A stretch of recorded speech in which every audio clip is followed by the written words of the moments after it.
like to request the chairman of PTDC here to respond to his proposal and see how we can move forward in that direction so there's more international coordination and cooperation that can be started. Yes, I think the human resource gap is very, very serious in tourism, especially adventure tourism in Pakistan. We have not the kind of guides who are trained enough to lead the mountaineering, trekking expeditions professionally, the rock climbing, the river rafting, the kayaking, the ice climbing, skiing, skating. You know, they are very different kind of fields. That is one of the reasons we have not been able to develop various adventure tourism products in Pakistan. The only focus so far has been on the mountaineering and on the trekking in Pakistan. But in the mountain tourism, we can develop various segments of adventure tourism if we have qualified and trained people in that. As I discussed with Christine in the morning as well, we can bridge this gap by establishing a kind of institutional mechanism in Pakistan where the conditions are now available. For example, now we have 2 universities within the territories of Gilgit-Baltistan, the Karakoram International University and Baltistan University in Skardu, which can provide the institutional sports locally. We can have linkages established between these 2 universities and international training schools who could send us the trained instructor to train our young people in various, segments of adventure tourism. And PTDC and the Gilgit-Baltistan tourism and the private sector can provide logistic supports to manage the cost of these trainings somehow. We already have started a program this year to develop the cadre of the general tour guides who are basically very much required in the field right now.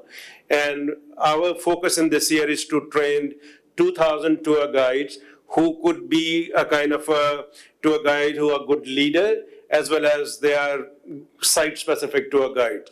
For that, we have established link with the World Federation of Tour Guide Association and developed a training program. And last year, we did a 1 master trainers program in Islamabad. Now we are organizing program at different stations, and hopefully by the end of this year, we have 2,000 guides who will pass through this entry-level training, because this is a very specialized field, and it's just not a very small training required, but you need to give them a proper exposure and a bit longer training, maybe for more serious adventure in which there's a capacity in terms of the technical skills involved.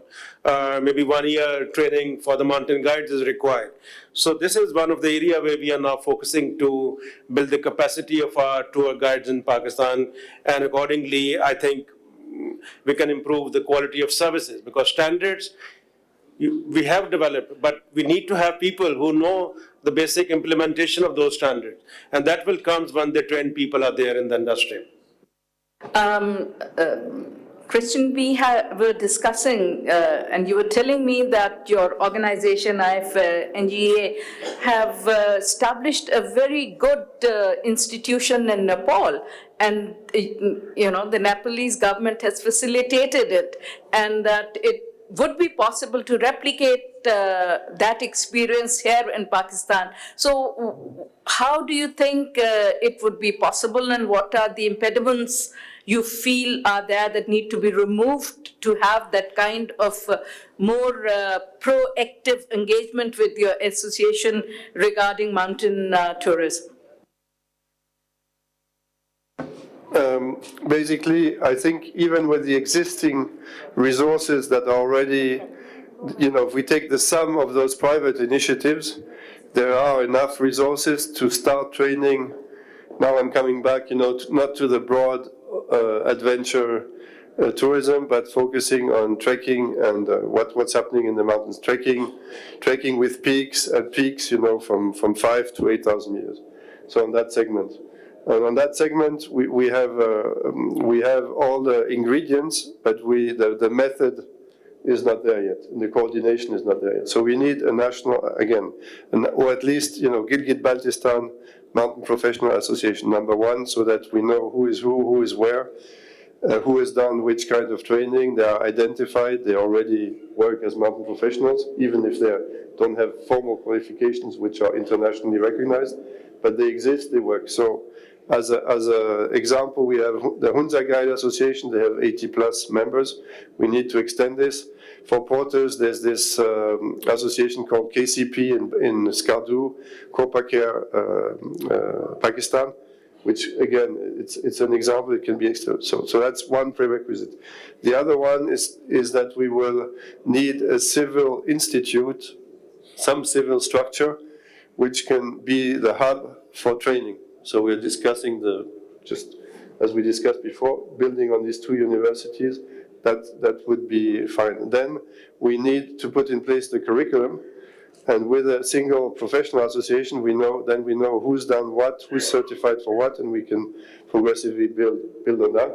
And we can coordinate all the international instructors who are already there, like foreign guides, and in future with the French or institutions across the world to bring in more resources, but they know they have a framework to contribute. Thank you very much, Christian. Yannick, would you at this point like to talk about any recommendations that you might have or the problems that you face and the hurdles that you think should be removed in order to really make the potential of mountain tourism materialize?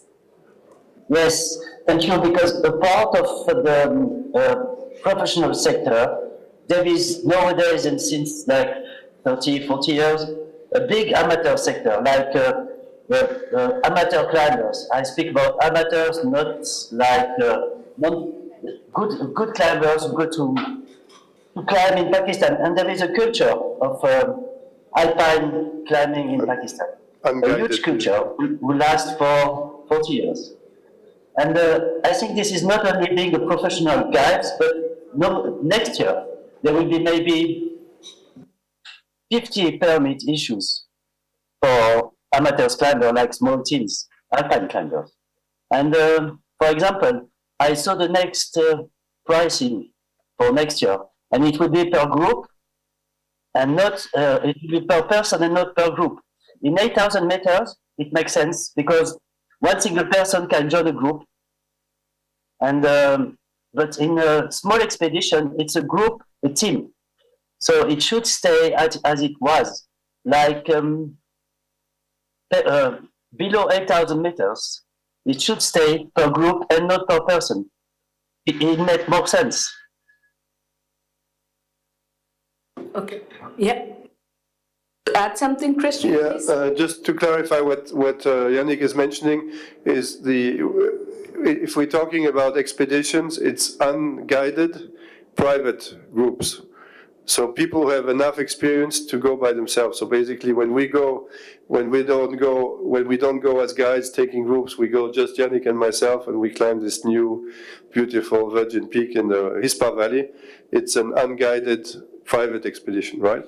So the majority of the activity which we have in the Alps is like that.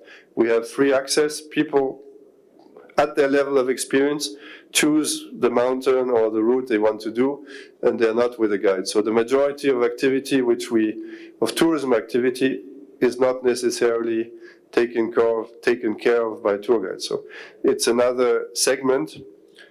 Okay, and maybe, the 1 million people who are coming to Gilgit-Baltistan, 99.9% are unguided. Exactly. Right, okay. So we want to facilitate this activity in the mountains. Of course, it's a challenge because the Karakoram mountains are probably the most dangerous mountains in the world, so it needs, prevention, education, etc. But that basically was Yannick is mentioning. There's a huge potential for that. People from many, many countries who are strong alpinists would really come more to Pakistan if there were easier conditions. And with respect to the plan, I'm not sure. I've seen this new fees for next year. Maybe what can be done with PATO and with some of the PATO and some of the mountain guides main mountain guides in Pakistan is to do a counter proposal, because we really believe that what's coming up for next year is not good for your business. So do some kind of counter proposal which is more pragmatic, and where we can distinguish between the really commercial guided groups and the non-commercial unguided private groups, which we want to also favor. So there needs to be two channels. And this is really what we have in the Alps also. So people can go with a guide if they don't have the experience, or they can go by themselves with their mates, with their own experience, and do objectives which are adapted to their current level, their current, the conditions, etc. And so, yeah, that would be a concrete outcome, like a counter proposal. Thank you very much, but I think the best person in the hall to answer those questions is, or those concerns is Mr. Aftabur Rahman. So would you like to respond to his concerns? I think for foreign tourism, we always recommend that Pakistan, because of the safety and security environment, is not ready to receive such kind of visitors who are unguided, unattended. So coming through the registered tour operator, through the operator who are member of Tour Operator Association, and those who are experienced in handling visitors is always, the wise choice, because it's not the matter of cost, because I've seen that the tourists who come through tour operator, even they pay less, because their packages are very reasonably priced, but they know the circumstances of country, their situations, and they can safely manage the whole program. So there's less, even no difficulties usually people face when they are traveling through the guided or the registered operator. But individually when they come, they could face problems in that. So for mountain tourism, I always recommend that the people who are coming from foreign countries, they should engage the services of registered operator who are experienced, and they can provide them best quality services as well. Maybe there's a confusion there. We do, as unguided private groups, we, of course, rely on the Pakistani operator to organize the logistics, the permits, access, etc. So we do. But when we look at who is asking the services of the Pakistani operators, there's two channels. One is really the foreign agencies, the big tour operators, mountain operators for example, in Europe, in the US. They will put a guide, they will put a lot of support, and so that's what we call guided commercial groups. When we come as friends to climb a peak, if I go with Victor and his friend Mick Fowler, just recently climbed the peak, they are two friends. They do use the service of a Pakistani tour operator, but they don't need a guide. The guides experience themselves. Okay, so that's the distinction, and this will allow also all the money spent by these non-commercial groups. It goes directly locally to the local. Okay, I think we are running out of time. So, to wind up, what I gather from you and two of our guests joining us from France, Yannick and Victor, is the following. Your concerns first, of course, is skills development, transportation, accommodation, care about the environment, and also benefit to the local community and their skill development, socioeconomic development, more or less. And in order to achieve those things, maybe more organization and central kind of associations of tourist guides, tourist operators, but also some coordinated efforts on the part of the authorities in Pakistan responsible for tourism, so that these concerns can be addressed at one single point rather than going from pillar to post. So thank you very much for taking out the time to come here. And thank you very much, Yannick and Victor, and thank you very much, the chairman of TDAP, for taking out time from your busy schedule to be with us here today. And I'm sure your recommendations will find a very prominent place in our report, and we hope to continue this conversation further at a later stage when we finally deliver the report. Thank you very much. Thank you.